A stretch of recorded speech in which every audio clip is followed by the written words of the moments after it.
والصلاة والسلام على أشرف الأنبياء والمرسلين سيدنا محمد وعلى آله وصحبه أجمعين. أما بعد، فقد تكلمنا في الدروس السابقة عن الحج وتعريف الحج لغة واصطلاحا، والشروط، شروط الحج، وذكرنا أركان الحج، وتكلمنا عن الركن الأول من أركان الحج وهو الإحرام. والإحرام ذكرناه، حددنا الميقات الزماني والميقات المكاني، وتكلمنا عما يجوز للمحرم وما لا يجوز للمحرم حال إحرامه.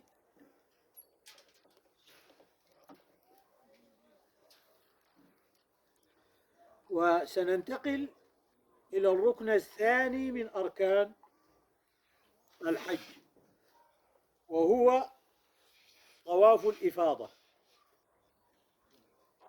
الطواف، وطواف الإفاضة يا إخوان هو آخر ركن من أركان الحج من جهة الفعل، جهة الترتيب بتاع أركان الحج، هو آخر ركن بيفعله الحاج. واضح يا جماعة؟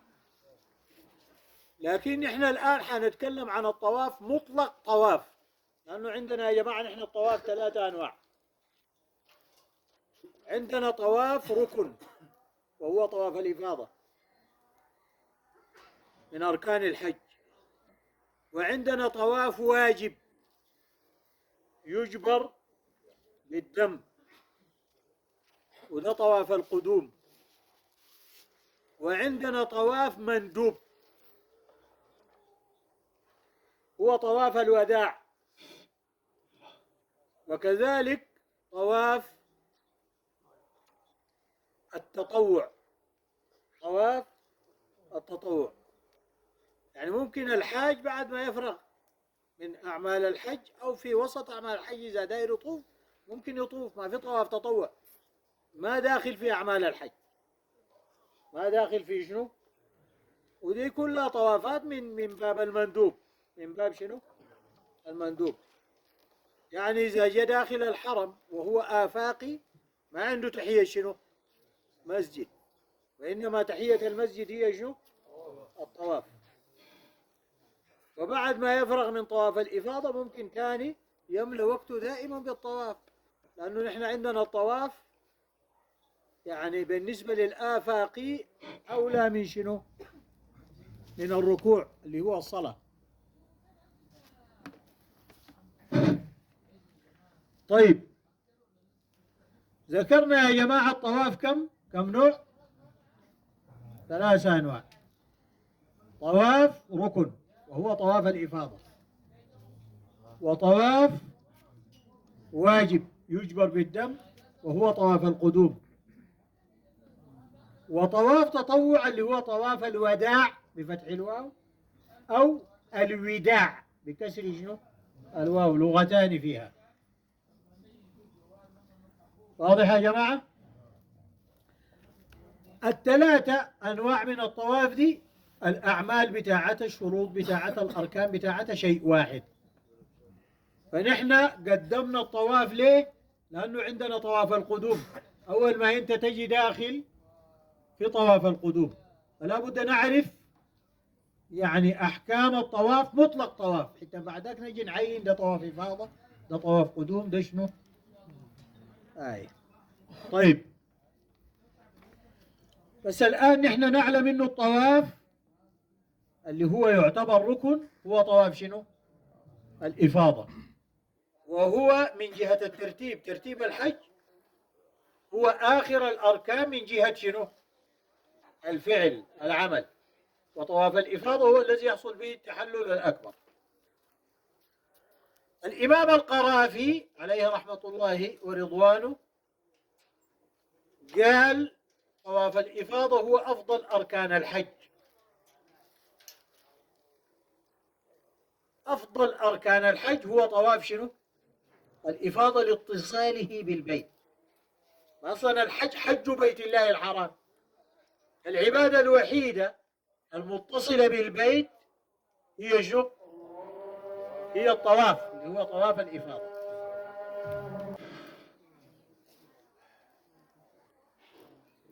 طيب يا جماعة، نحن ذكرنا إنه الإمام القرافي قال أفضل أركان الحج على الإطلاق هو شنو؟ طواف الإفاضة.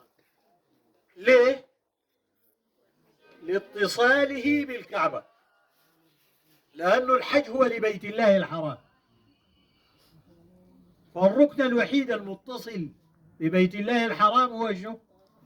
الطواف. واضح يا جماعة؟ طيب قبل ما نشرع في القراية بتاعت الطواف، ده مجسم بيمثل لنا شنو؟ الكعبة، مثال للكعبة. الاتجاهات بالنسبة للكعبة نفس الوضع ده. الباب بتاع الكعبة في هذا الاتجاه، يعني بتفتح شنو؟ شرق. يا جماعة ما في زول يتكلم. هو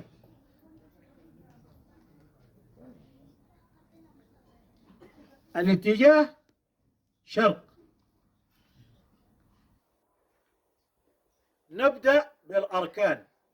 الركن ده اسمه الحجر الأسود.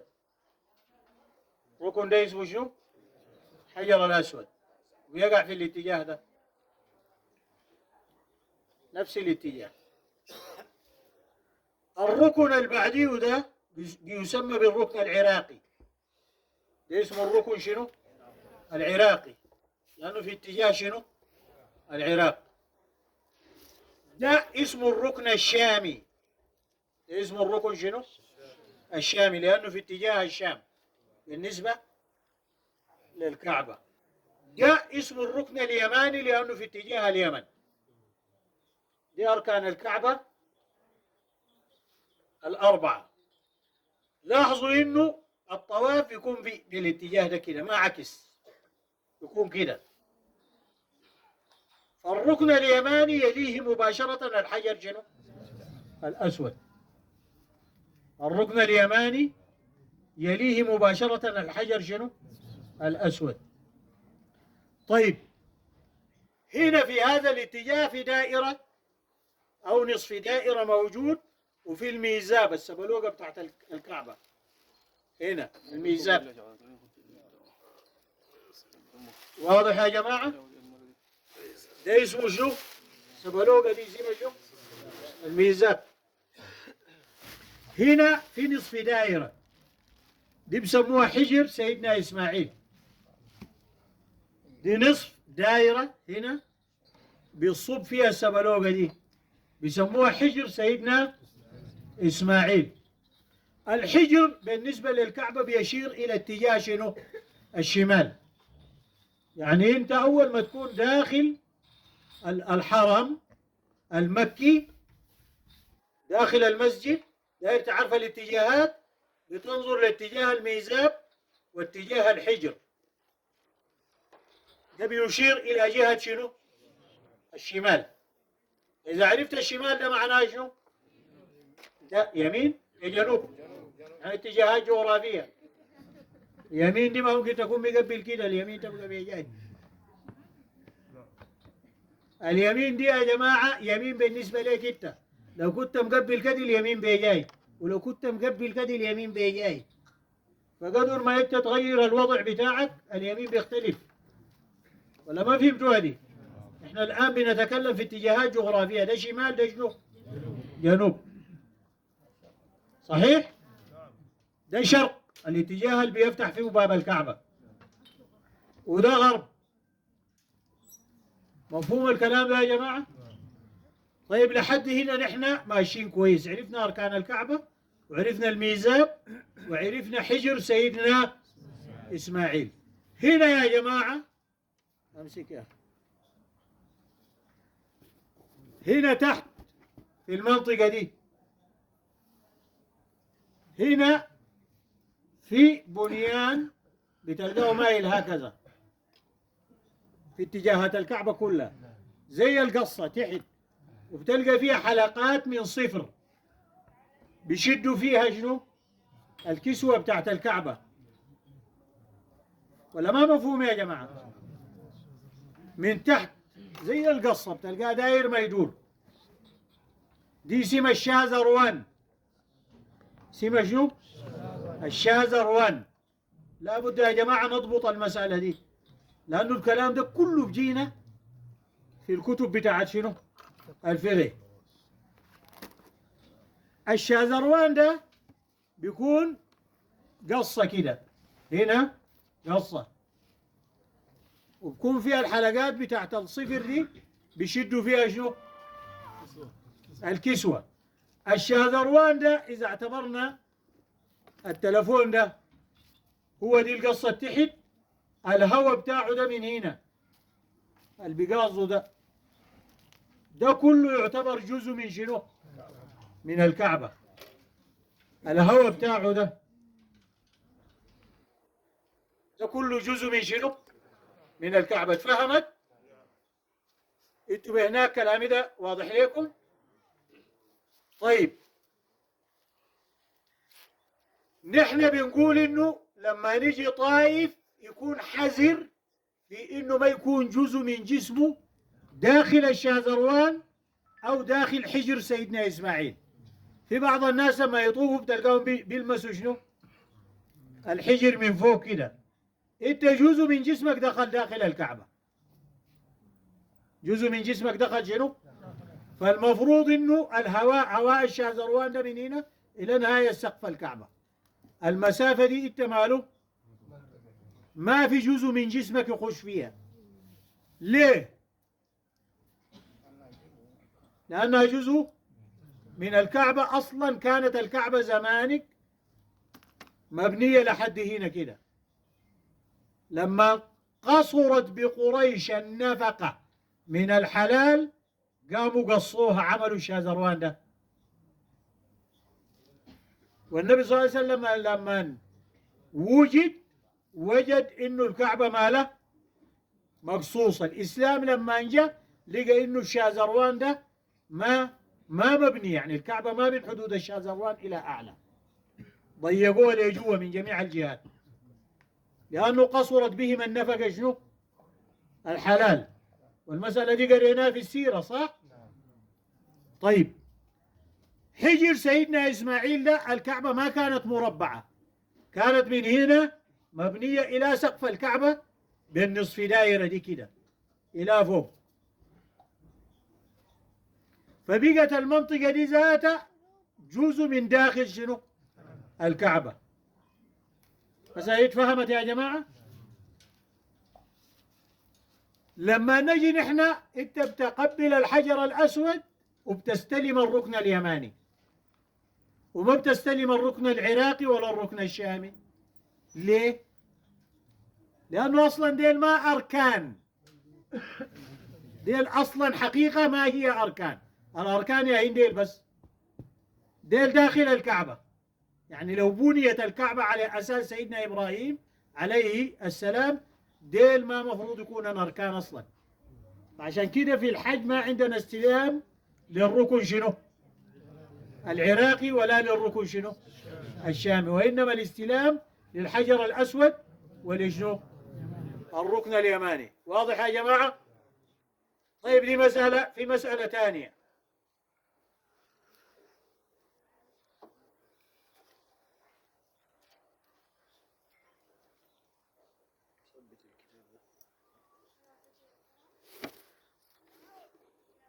من هنا من الحجر الأسود لحد شنو؟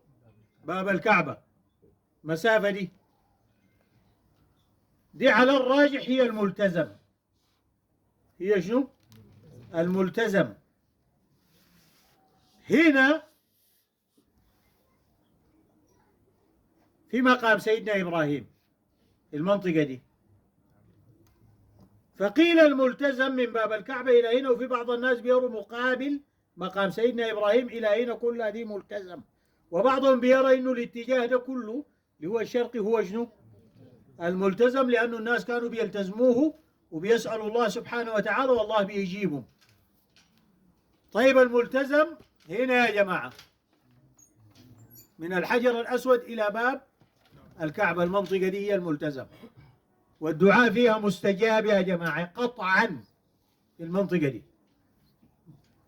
بعضهم قال طبعا بيكون في الاتجاه ده هنا في شنو مقام سيدنا إبراهيم، في الاتجاه ده في مقام شنو؟ سيدنا إبراهيم. في بعض الناس بيروا من مقام سيدنا إبراهيم إلى شنو؟ ده الملتزم. وبعضهم بيروه كله الاتجاه ده هو شنو؟ الملتزم. مسائل دي يا جماعة الاتجاهات دي بدأت تظهر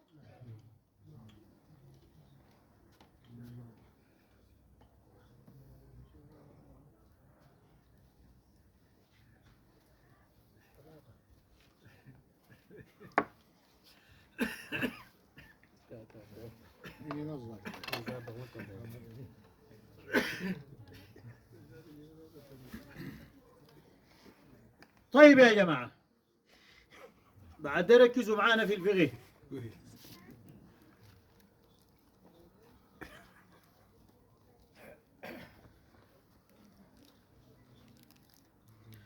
الطواف عنده شروط صحة، عنده شروط صحة. شروط صحة الطواف 7: طهارة الحدث وطهارة الخبث. يعني الإنسان إذا ما متوضئ وجسده ماله طاهر،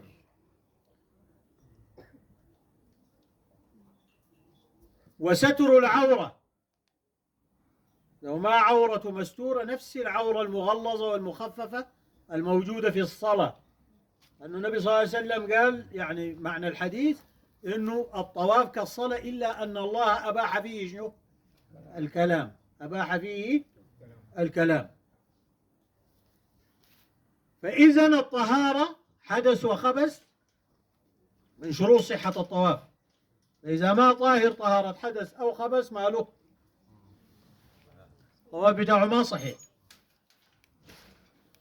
ستر العورة، لو ما مستور العورة طاف بادي العورة، لو فرضنا إنه الحرم فاضي ما في أي واحد وقام طاف وهو عريان، الطواف بتاعه ما له يا جماعة باطل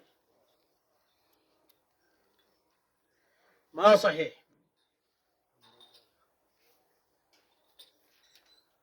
جعل البيت على يساره، انت لما تطوف الطواف بتاعك انت بتطوف والبيت على شنو؟ على يدك اليسار، بتطوف بالطريقة دي. لو طفت عكس ما محسوب إلا الطوف شنو؟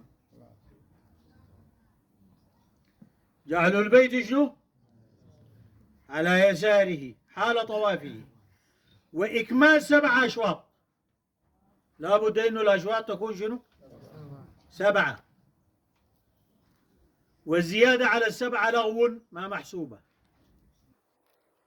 والنقيصة معتبرة، إذا عملت 6 وما طال الفصل تكمل تبني على ما سبق. إذا طال الفصل لابد تعمل تستأنف 7 أشواط شنو؟ جديدة. واضح يا جماعة؟ مقدار الفصل شنو؟ ما يعد فصلا، ما يعد شنو؟ فصل بحسب العرف. لا حتى ولو انتقض الوضوء والماء قريب يتوضا وجا راجع ما في مشكلة، لكن الآن إذا داير تمرق عشان تتوضا وتجي ده طول فصل. هاي تجي تبدأ من الأول. الآن ما بتقدر تتوضا داخل الحرم وتواصل، لأنه إلا تمرق برا حمامات حتى تجي راجع. ده طول فصل، ده طول شنو؟ فصل تستأنف ال7 أشواط جديدة. واضح يا جماعة الكلام ده؟ طيب، وكونه داخل المسجد. داخل المسجد من نهاية السقائف التي بنتها الأروام.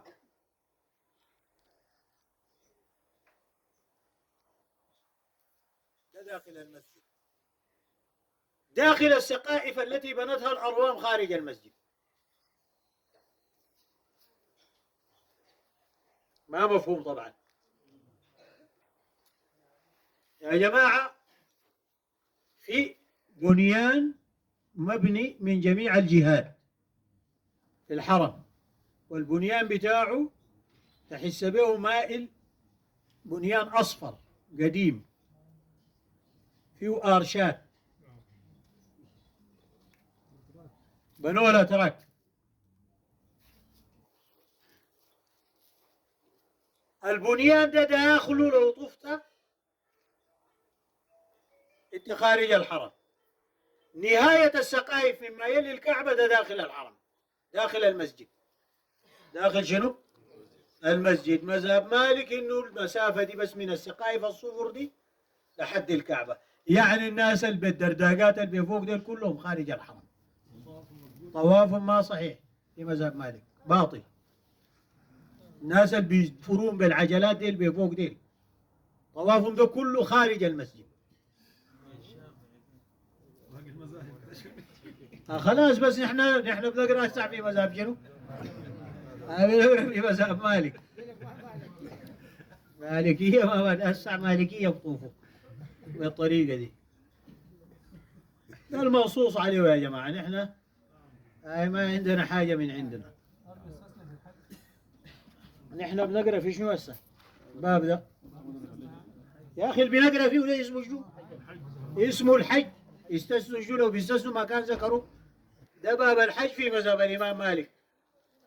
نحن بنقرا في صلاة عشان تقول لي ما بيستثنوها في الحج؟ زحمة شنو يا شيخنا؟ ده بس يهود يكون داخل المسجد، ده شرط صحة. ده شرط شنو؟ صحة. نقول لك خلاص ما بيستثنوا انه يصلي عريان، ما بيستثنوا انه يصلي بلا وضوء. دي شروط صحة يا زول، ما فيها استثناء ولا فيها غيره. ولا ما مفهوم الكلام ده؟ يا جماعة لا يذكر في الشيء إلا ما كان مختصا به. أنت زول فقيه طالب علم تعرف الحقيقة دي. ما بيذكر في شروط أي باب من الأبواب إلا ما كان مختصا به. فالسؤال ما في محله. عشان كده أنا رديت رد شوية. السؤال ما في محله. ما في واحد يجي يقول لك ما بيستثنى في الحج ونحن بنقرا فيه. السؤال ما في محله. لا يذكر من شروط يعني عبادة من العبادات أو أي باب من الأبواب إلا ما كان مختصا به. طيب، داخل شنو؟ المسجد. الآن هم بدوا كسروا جزء من السقايف دي. السعوديين كسروا جزء من السقايف. دايرين يوسعوا الصحن. فقاموا الأتراك قالوا لهم انتم دايرين تطمسوا معالم الدولة العثمانية في الحرمين، فوقفوهم. فبقى في جزء من السقايف دي مكسور، هو في الاتجاه ده، والاتجاهات دي كده ده ما مكسور. واضح يا جماعة؟ طيب، وكونه داخل المسجد معناه لو طاف خارج المسجد الطواف ماله باطل. وكونه متواليا بلا كثير فصل. كونه متوالي بلا كثير فصل. الأشواط تكون متوالية بعضها البعض. الآن إذا انتقض وضوءك وداير تتوضأ ماله يا جماعة؟ تبدأ من جديد بس.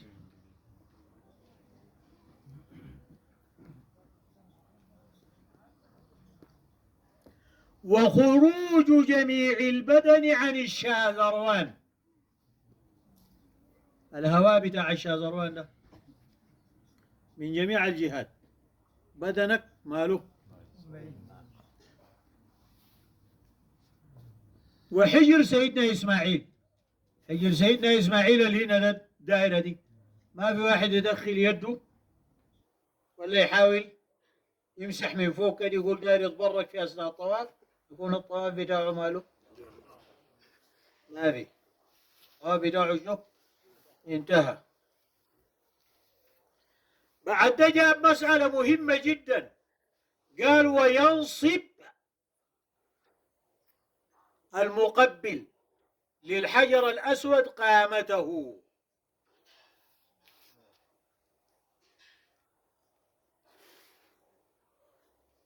ركزوا معانا يا جماعة. ثبت هنا واحد، يثبت هنا واحد، يثبت هنا.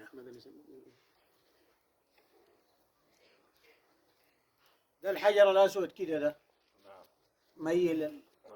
هاي فهمت؟ معناه المنطقة دي داخلة في هواء الشاذروان. المنطقة دي داخلة في هواء شنو؟ الشاذروان. انت بتقبل، التقبيل بتاعك ده جعلك انت داخل شنو؟ الكعبة. فلا بد تنصب، تقيف يعني على حيلك وترجع لورا بسيط حتى تطوف، عشان يكون بداية الطواف بتاعتك ماله؟ خارج الكعبة. خارج شنو؟ الكعبة. فهمتوها دي يا جماعة؟ نعم.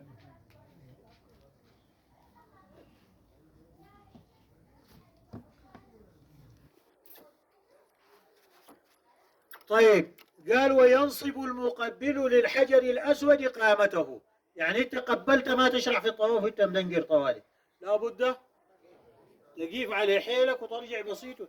ودي الآن من الصعوبة بمكان، من الصعوبة شنو؟ بمكان انك انت تستطيع تعمل الكلام ده، ولو داير ترجع ذاته، لو رجعت الا تاخذ لك رجعه لورا، تقابل قبل الحجر الاسود حتى شنو؟ مسألة فيها صعوبة. وينصب المقبل للحجر الاسود قامته. دي شروط الصحة، انخرم منها اي شرط الطواف غير شنو؟ غير صحيح. وواجباته ابتداؤه من الحجر الاسود. يعني انت ما بتبدا الطواف بتاعك من هنا ولا من هنا ولا من هنا ولا من هنا، بتبداه من هنا وما يقابل الحجر الاسود هكذا. زمان كان في خط على الارض ببلاط مغاير للبلاط بتاع شنو؟ الحرم. الان ده ما موجود، بقى في نورين اخضرين.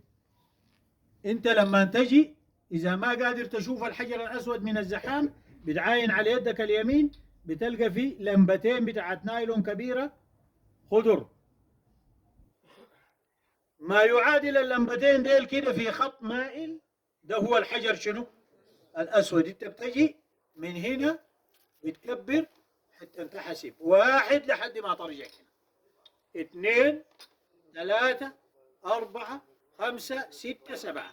في كل مرة أنت مالك بتقبل الحجر الأسود. إذا ما ابتديت من الحجر الأسود ما بتحسب، يعني الطواف بتاعك ده ما بتحسبه إلا إذا بديته من شنو؟ لو اعتديت بشوط من الأشواط بأنك بديت من هنا ودورت لحد ما جيت هنا وحسبته، بيلزمك دم. يلزمك شنو؟ دم. لأنه ابتداء الطواف من الحجر الأسود من الواجبات التي تجبر بشنو؟ بالدم. واضح يا جماعة؟ ابتداؤه من الحجر شنو؟ الأسود. ومشي لقادر، القادر يمشي بالواطة. فإن حمل فدم، حتى ولو لعجز، حتى ولو حمل لشنو؟ لعجز. لأنه يا جماعة زمانك الناس كانوا متمسكين بالمذاهب ومتمسكين بالفقه. الصورة القديمة بنرى إنه شنو؟ الإنسان الطائف بتلقاهم طايفين وفي حاجات زي العناقريب شايلين فيها الناس الكبار وطايفين بهم. دي الصورة القديمة للحج. ليه؟ لأنه دايرين الطواف بتاعهم ما يكون خارج المسجد. الآن عملوا استحدثوا المسألة بتاعت شنو؟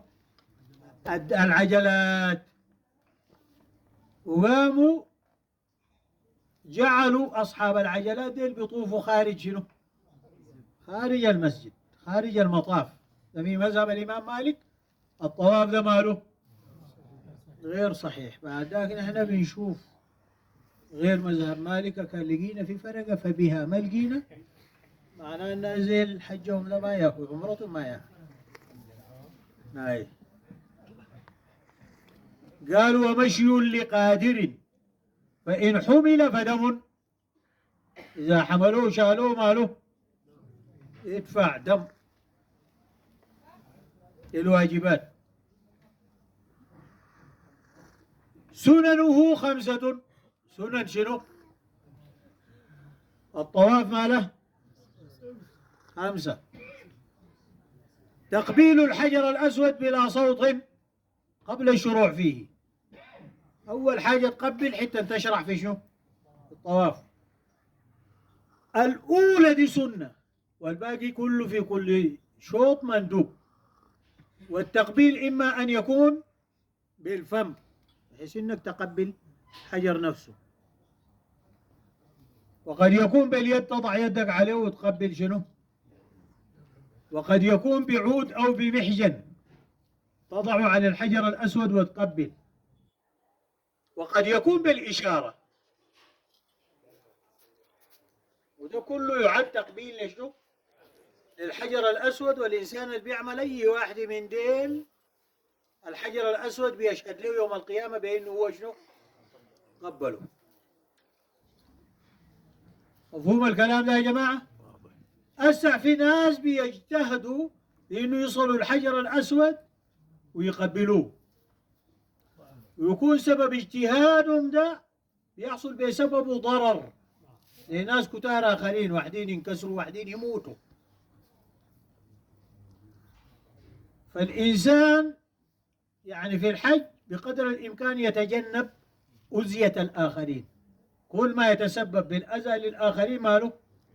أنت تتجنبه، لأنه أنت في طاعة، أنت مقابل تحصل سنة أو تحصل مندوب تقوم تتسبب في قتل إنسان أو تتسبب في أذية إنسان أذى بالغ.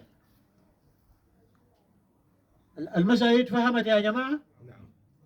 فالإنسان إذا عجز عن التقبيل بالفم يقبل باليد، عجز عن التقبيل باليد بمحجن أو بعود. الآن طبعا ما في، لماذا؟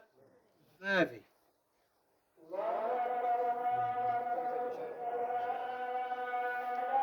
فالإشارة الناس يعني في مسألة تقبيل الحجر الأسود بيجنوه بالإشارة.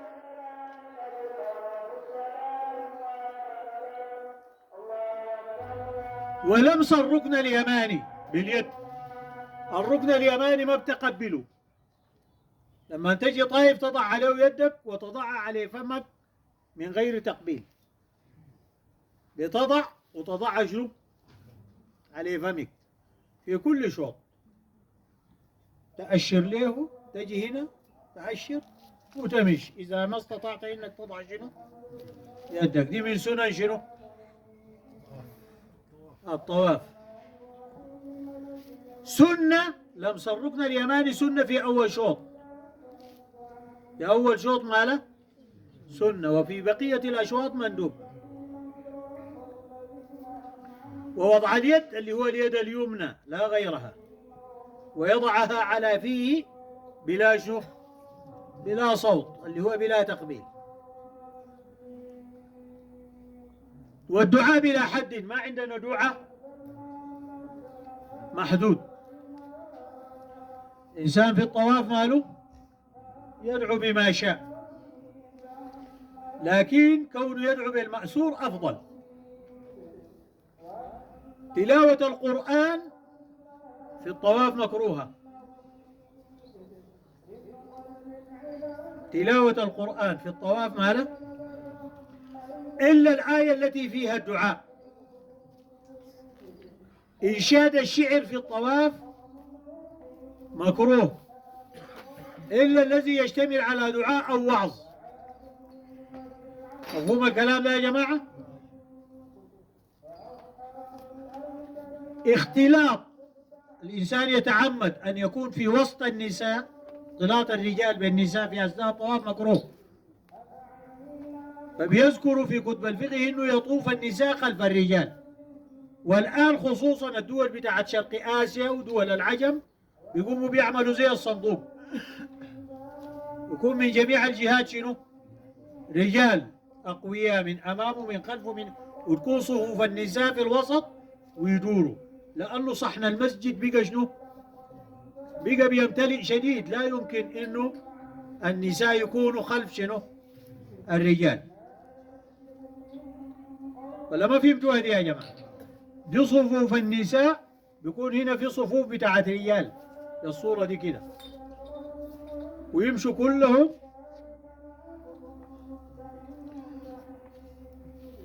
من هنا لهنا. ربنا آتنا في الدنيا حسنة وفي الآخرة حسنة وقنا عذاب النار. يعني وردت أدلة على إنه ما بين الركن اليماني والركن شنو؟ الحجر الأسود، في المنطقة دي ربنا آتنا في الدنيا حسنة وفي الآخرة حسنة وقنا عذاب النار. لكن المذهب إنه الدعاء بلا حد،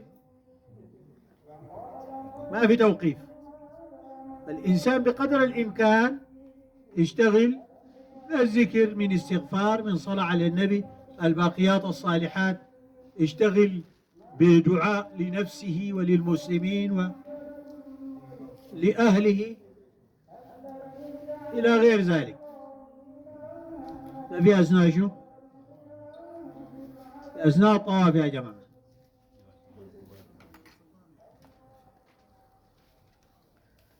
والدعاء بلا حد. والمشي والرمل في الأشواط الثلاثة الأول من طواف القدوم. في طواف القدوم الرمل اللي هو أشبه بالجري، لكن هو ما بين المشي والجري، ومعه تحريك للكتفين، يحرك شنو؟ كتفين. دي واضحة يا جماعة؟ الرمل عندنا نحن في الأشواط الثلاثة الأولى من طواف القدوم فقط، ما موجود في طواف ثاني رمل، لا طواف الإفاضة فيه رمل ولا طواف شنو؟ الوداع فيه رمل. وأصلا السبب بتاع الرمل شنو؟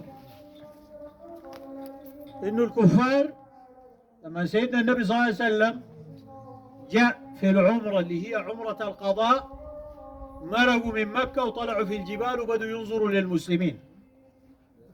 بدوا ينظروا لشنو؟ للمسلمين، وقالوا وهنتهم حمى يثرب. كانت المدينة زمانك ماله مشهورة بالحمى، فقالوا حمى يثرب انتهت منهم، وهنتهم حمى يثرب. فأمر النبي صلى الله عليه وسلم الصحابة بالاطباع.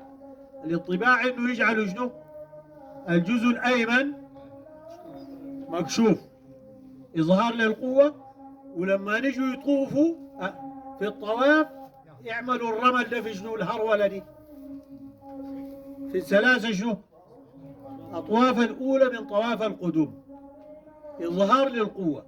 فقالوا هذا مما زال سببه وبقي حكمه. لكن نحن عندنا في مذهب الإمام مالك ما في اطباع.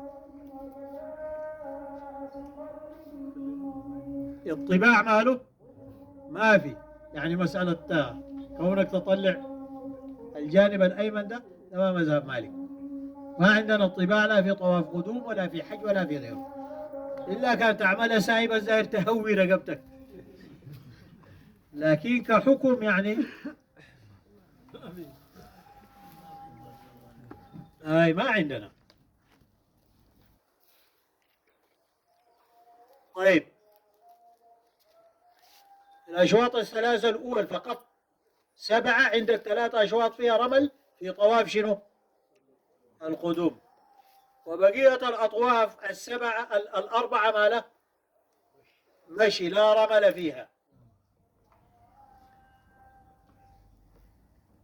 خلاص يا جماعة. طيب دي الأحكام المتعلقة بمطلق طواف، سواء كان طواف إفاضة أو طواف قدوم أو طواف شنو؟ ودع. دي الأحكام المتعلقة به. طواف الإفاضة بيحصل به التحلل الأكبر، يحصل به التحلل شنو؟ الأكبر، وده بينجيو، ده ماله؟ بينجيو. خلاص أنت أول ما وصلت مكة، يعني أنت أحرمت من الميقات، جيت وصلت مكة، أول حاجة بتعملها بتعمل شنو؟ الطواف. الطواف ده اسمه طواف شنو؟ القدوم. طواف القدوم ده بعديه في السعي. في شنو؟ السعي. طيب أول ما انتهيت من الطواف اللي هو طواف القدوم تعمل شنو؟ يصلي ركعتين، يسموها ركعتي الطواف. هي اسمها ركعتي الطواف، وهي من أعمال السعي، هي تابعة للسعي، ويسمى ركعتي الطواف. ولا ما فهمتوا الكلام ده؟ هي من أعمال شنو؟ ويسمى ركعتي شنو؟ الطواف. طيب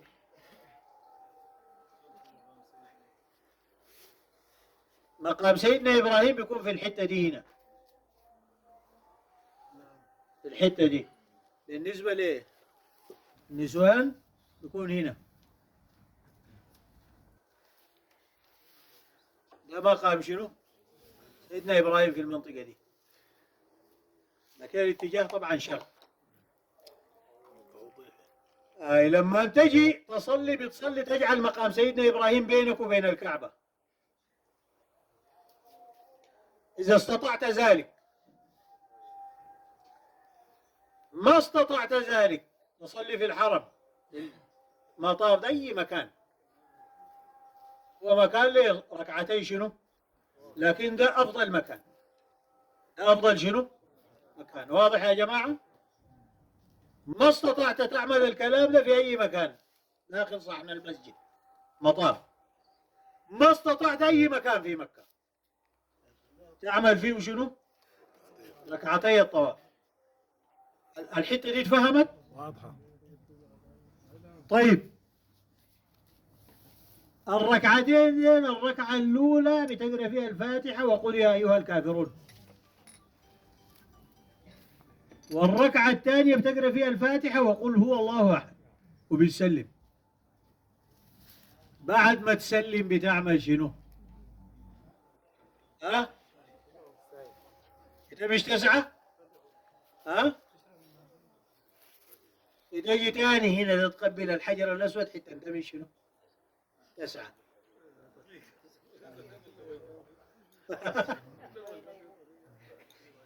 ولا ما فهمتوا هذه؟ ما يبقى نفس التقبيل ده، ما نحن جعلناه مستويات، تجي بجاي وده مش تاني. ما بالضرورة تصله هو ذاته. ما ذكرنا كم مستوى له. هذه الناس بيغفلوا عنها يا جماعة، بعد ركعتي الطواف ما بيعملوا الكلام ده، بيغفلوا عنها. شنو الناس؟ حكومة شنو؟ مندوب. حكومة شنو؟ مندوب.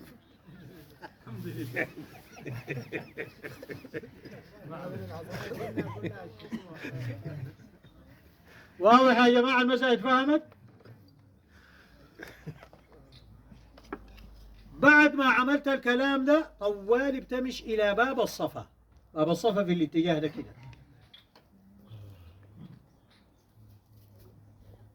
خدت السماعة دي هنا، هنا في الكتاب. وخدت الثانية هناك. لا كده هذه لسه. بس الاتجاه بتاع الصفا والمروة زي ده كده بالنسبة للكعبة، ما عديل كده بالطريقة دي. انت من هنا بتمشي هنا طوالي باب شنو؟ الصفا. تشرب من ماء زمزم وبتمشي لباب شنو؟ الصفا. بتطلع وتستقبل الكعبة، تدعو، تقرأ الآية إن الصفا والمروة من شعائر الله إلى آخر الآية. وفي الدعاء المعلوم بعد ذلك بتمش للمروة، من هنا الصفا المروة بتحسب 1 2 ماشي 1 راجع شنو 2 3 4 5 6 7 هناك 7 شنو هناك. بديت بالصفا وانتهيت في شنو؟ بتكون هنا وقفت 4 وقفات وهناك وقفت 4 وقفات، وفي أي وقفة من الوقفات دي بتستقبل الكعبة وتدعو هنا وهناك.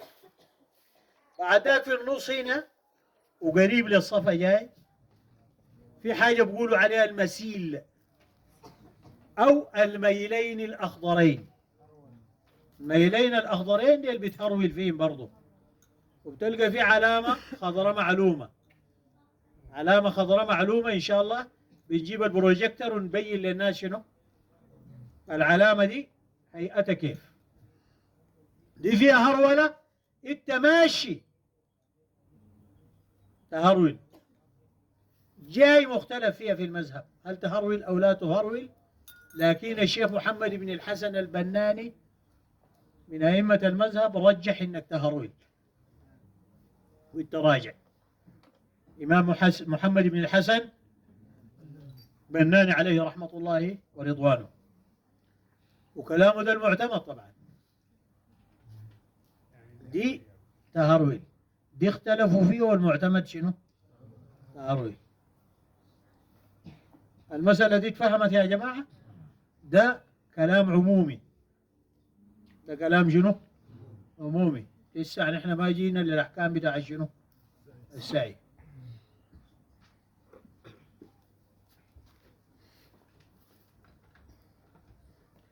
طيب، السعي بين الصفا والمروة اللي هو جبل، ده من جبل أبو قبيس وذاك من جبل قعيقعان. الصفا جبيل خارج من شنو؟ من جبل أبي قبيس، وده خارج من جبل قعيقعان. ده الجبلين في شنو؟ في مكة. طيب، 7 أشواط يبدأ بالصفا ويختم بالمروة. إن ابتدى بالمروة وجاء ده ما بحسبه من هناك لحد هنا، ده ماله ما بيتحسب، بتحسب من هنا. تبدأ بالصفا لأنه المولى النبي صلى الله عليه وسلم قال ابدأوا بما بدأ به الله. الله قال إن الصفا والمروة النبي قال شنو؟ قال ابدأوا بما بدأ به الله، معناها السعي بيبدأ من وين؟ من الصفا. تمشي المروة تحسب 1، جيت راجع 2 3 4 5. طبعا نحن منعونا من انه نذكر شنو؟ الاسماء، صح؟ لكن انا بقول الليله الليله شوف اي بقولها، يعني هو ذاته سيده بيتكيف لها. اخونا علي بوكو، يعني نسال الله سبحانه وتعالى ربنا يحفظه ويزيده. حجينا مع بعض وفي السعي كنا مع بعض انا وعلي بوكو، فقمت انا عملت ال7 أشواط وقاعد في المروه من بطح، وهو شغال لك رو رو رو، هو بيحاسبها من الصفا للصفا، انت يقول 1 وانا بعيني وصابيت لحد ما انتهى. بعد ما انتهى جاني منتهي بس اديته مويه طوالي، قلت له كشف شريف، قال لي يا اخي المساله دي مساله بطاله جدا يا اخي، متعبه يا اخي، ده كلام انا ما قادر امشي. قلت له انت سعيد كيف؟ قال لي يا اخي ما ببدا بالصفا وبرجع في الصفا. قلت له لا لا يا اخي انت عملت 14 شوط ما عملت شنو؟ 7 شوط يا اخي، ما تكلمني يا اخي لليله ماسكها ليمون ما يسلم عليه يقول لي 14.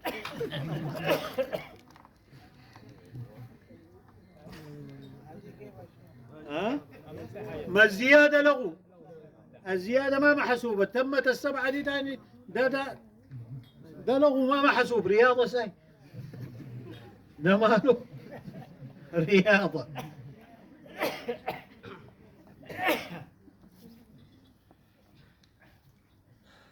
طيب، قال ويختم بالمروة فإن ابتدأ من المروة لم يعده، ما بحسبه. طيب، شرط صحة السعي، شرط صحة شنو؟ السعي ما هو؟ أن يتقدمه طواف صحيح. يعني السعي لابد يكون قبليه في طواف شنو؟ لو قبليه طواف فاسد يعتبر السعي ذاته ماله؟ فاسد. معناه من شروط صحة السعي أن يتقدمه طواف شنو؟ صحيح. هذا الطواف سواء كان طواف نفل أو طواف واجب أو طواف ماله يا جماعة؟ ركن. يعني لو عملت السعي ده بعد طواف بتاع نافلة ساي، طواف تحية مسجد، السعي صحيح. عملته بعد طواف واجب اللي هو طواف القدوم، السعي صحيح. عملته بعد طواف الإفاضة، السعي شنو؟ صحيح. ركزوا معانا يا جماعة. لكن كونك تعمل السعي بعد طواف مندوب بتكون تركت واجب من واجبات شنو؟ الحج، بيلزمك دم. يعني لو جيت انت عملت طواف بتاع تحية المسجد الحرام وطوالي قمت سعيت بعديه، نقول لك السعي بتاعك ده صحيح، لكن بيلزمك شنو؟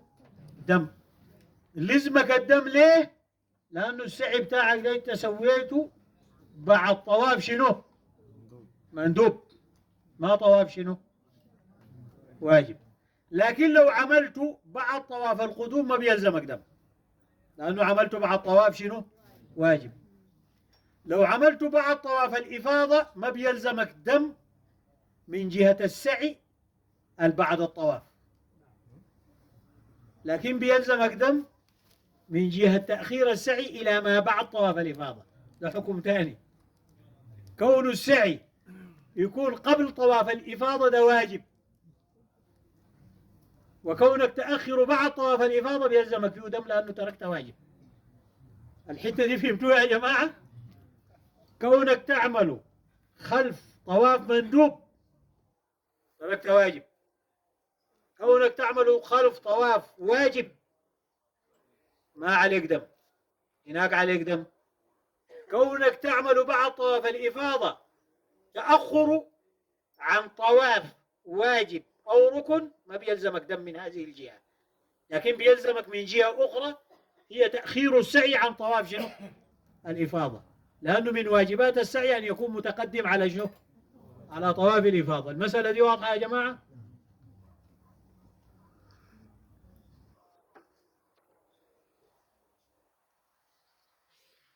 طيب، أن يتقدمه طواف صحيح سواء أكان فرضا أو نفلا، ووجب تقديمه على الوقوف بعرفة. لابد يكون ماله قبل عرفة. لو كان بعد عرفة بيلزمك شنو؟ دم. وإن وجب عليه طواف القدوم. أيوة، كون الطواف يكون السعي يكون قبل الوقوف بعرفة عنده شرط، وشرط الشرط شرطه. عنده شنو؟ شرط. الشرط بتاعه إن وجب طواف شنو؟ القدوم. متى يكون طواف القدوم ما واجب؟ للمراهق. الإنسان لو ضاق عليه الوقت وقام مشى عمل طواف القدوم ماله؟ بتفوته عرفة، ده مراهق، طواف القدوم في حقه ماله؟ ما واجب. كونه يأخر السعي بعد عرفة ماله؟ ما عليه دم من هذه الجهة. من هذه الجهة ما عليه شنو؟ دم. فهمتوها دي يا جماعة؟ تاني، عندنا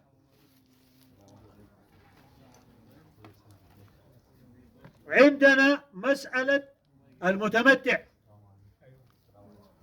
عندنا المتمتع يا جماعة، المتمتع ما عنده طواف قدوم، ما عمر في أشهر الحج بيقعد بينتظر لحد ما الناس ماشيين عليه على يمينه، بيلبس إحرامه وبيمشي شنو على يمينه، ما عليه طواف شنو قدوم. معناه إذا أخر السعي بتاع الحج إلى ما بعد عرفة ما له يا جماعة، ما بيلزمه دم. وطبعا بعد عرفة تاني ما في طواف إلا طواف شنو الإفاضة. فهمتوها دي يا جماعة؟ ده معنى كلامه. ووجب تقديمه على الوقوف بعرفة، وجب تقديمه على الوقوف بعرفة، لكن بشرط إن وجب عليه شنو طواف القدوم. فإن لم يجب عليه طواف القدوم بأن كان مراهقا أو كان شنو متمتع، من هذه الجهة ما بيلزم دم. تأخير الطواف إلى ما بعد عرفة ما بيلزم شنو دم. تأخير السعي. أي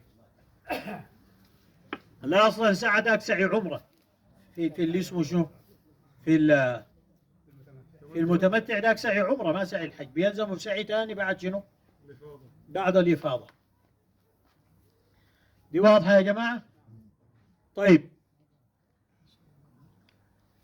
إن وجب عليه طواف القدوم، وطواف القدوم يجب بثلاث شروط. طواف القدوم ذاته واجب بشنو؟ بثلاث شروط. إذا انخرم منها شرط واحد لا يجب طواف شنو القدوم. طيب شنو؟ إن أحرم من الحل. إذا أحرم من شنو من الحل معناه وجب عليه طواف القدوم، يعني أحرم خارج الحرم. في فرق بين الميقات والحرم، ركزوا في المسألة دي جدا. في فرق بين الميقات، ميقات المكاني، والحرم. الحرم أقرب للكعبة من الميقات المكاني، وتجينا حدود الحرم بنبين لكم. المواقيت أبعد، حتى تاني يجي حدود الحرم، حتى بعد ذاك يجي شنو المسجد الحرام. فهمتوا الدوائر الثلاثة دي؟ حدود الحرم دي بتحدد لنا الجمع في الهدي وفي الإحرام بين الحل والحرم. يعني إذا عندك هدي لابد تخرج به خارج حدود الحرم حتى تجي راجع به. وإذا عندك عمرة وأنت قاعد في مكة لابد تخرج خارج حدود الحرم حتى تجي داخل، مش تمشي الميقات البعيد، تخرج خارج حدود الحرم. إذا عندنا ثلاثة دوائر. المسجد الحرام نفسه أوسع منه قليل، الحرم أوسع منه المواقيت. والمواقيت دي قالوا أصلا سيدنا جبريل عليه السلام لما نزل بالحجر الأسود وسعى يعني أساس الكعبة، ومقام سيدنا إبراهيم نزل بهن من الجنة. نزل بهن من شنو؟ قالوا أضاء إلى حدود المواقيت. الضوء بتاعي وصل إلى حدود شنو المواقيت. فحرم الله سبحانه وتعالى على الناس أن يجتازوا هذه المواقيت إلا وهم شنو محرمين. فهمتوا المسألة دي يا جماعة؟ بعد ذاك الحجر الأسود ده كان أبيض، سودته خطايا بني آدم، سودته خطايا بني آدم. وده كلام ثاني، ده كلام شنو ثاني. وبيشهد حجر الأسود ده الساعة شفتوا زي ما تقول صندوق أسود لجميع البشرية، جميع البشرية جوا، الداتا بتاعته دي موجودة جوا. يوم القيامة بيجي يشهد لكل من قبله. بعد ذاك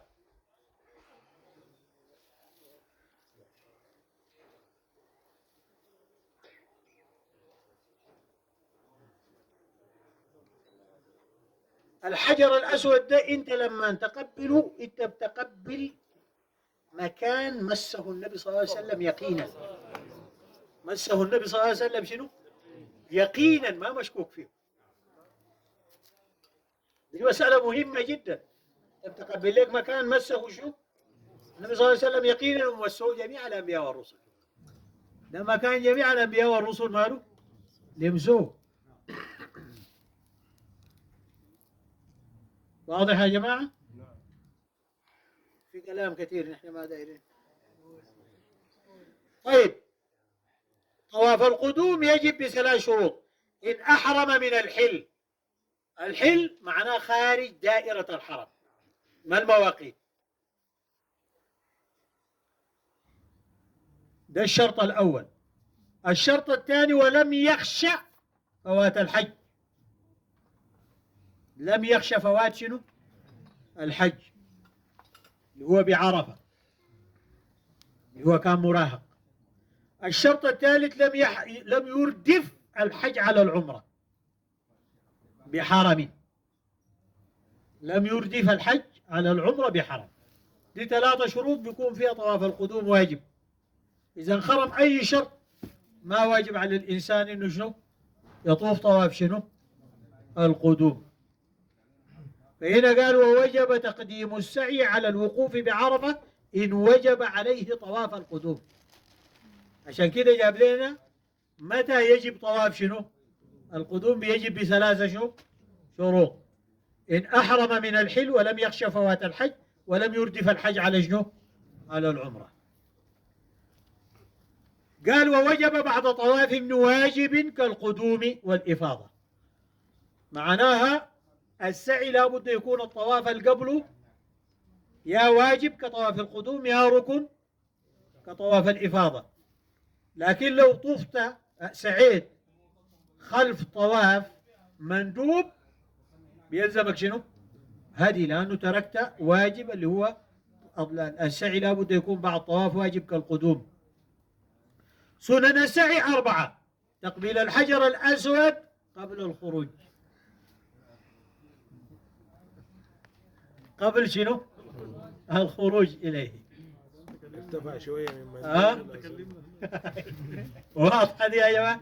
ما انتوا ما انتظرتونا، انتوا ما مشيتوا براكم. خليتونا نحن قبل الخروج. لو وصعود رجل على الصفا والمروة. الرجل يصعد على الجبل فوق صفا ويصعد على الجبل بتاع شنو؟ المروة. كالمرأة إن خلا الموضع. المرأة ما تصعد على الجبل فوق، تكون في طرف الجبل بس هنا وهنا، إلا إذا خلا الموقع يجوز لها إنها شنو؟ تصعد. واضح؟ خلا الموضع من الرجال. وإسراع بين العمودين الأخضرين اللي هم الميلين الأخضرين ونحن بيناه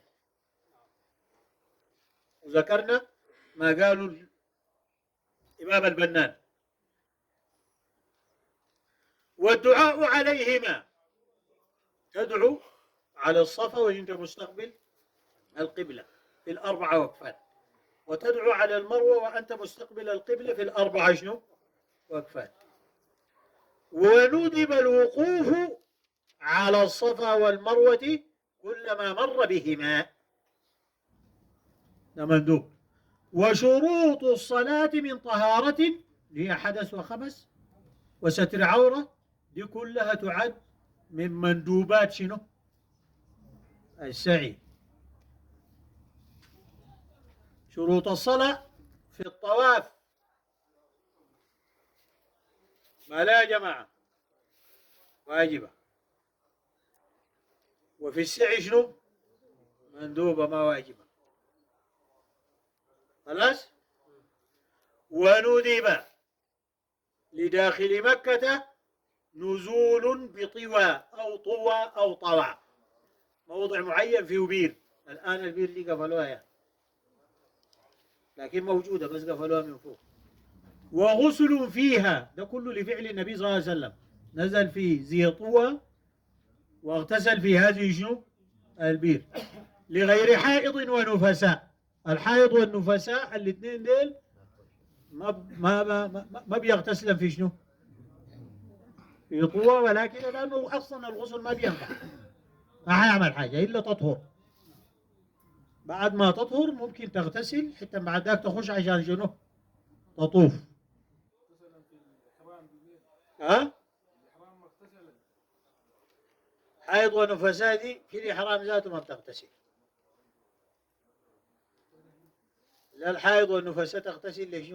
الغسل أصلا ما ينفع. غسل عبادة بالنسبة لحائض ونفساء ما صادف محله إلا تطهر حتى يبقى الغسل عبادة، إلا ساي تبرد ولا حمام ساي، لكن غسل قبل الحيض. لا، ما نحن هسه بنتكلم عن الحائض والنفساء، ما قبال مسجد. هاي. واضح يا جماعة؟ واضح. طيب الحائض والنفساء دي بتنتظر لأنه الطواف ما ممكن والسعي ما ممكن، لأنه من شروطه إنه يتقدم طواف شنو؟ صحيح. بتكون منتظرة كده، ده الحيض بتاعها ارتفع فبها، ما ارتفع بتقوم بتمشي شنو؟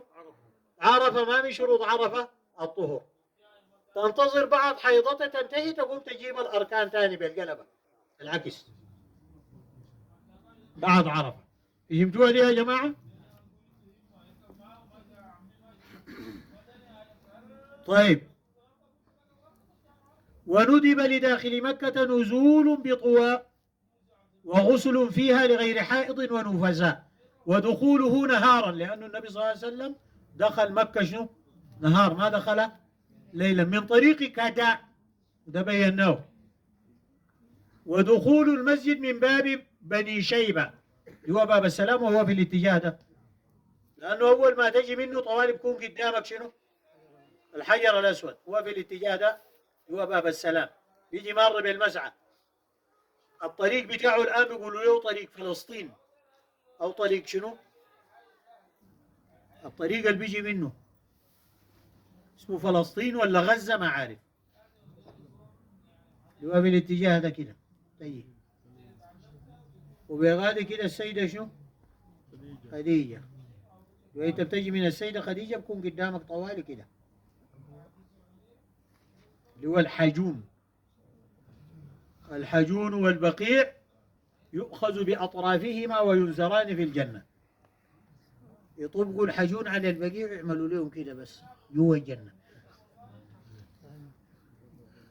يؤخذ بأطرافهما وينزران في الجنة من طريق كداء.